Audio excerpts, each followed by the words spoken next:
Last time when I was using outside faucet, I heard a little snap and I think my plastic handle broke.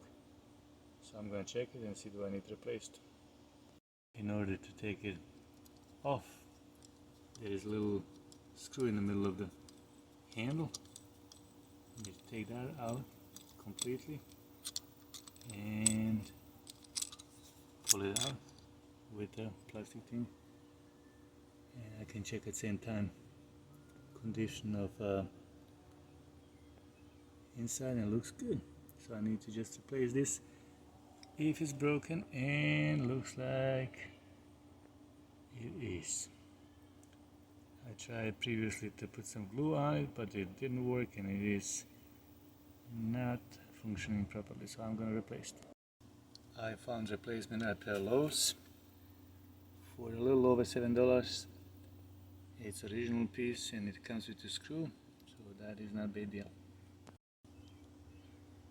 New piece is new, of course, looks good with a little screw, and in order to replace it, all we need to do is put it on, make sure that fits on that square pipe, and put the screw in.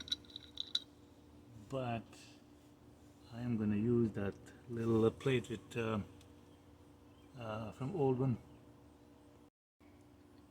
Nothing special on it, but I'm going to use just to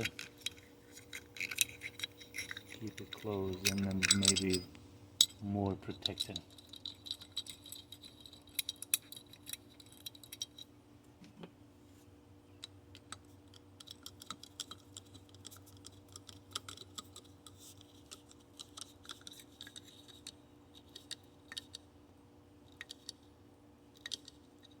Not too much, and it is ready. Works well. Simple maintenance, but sometimes important. Thank you for watching.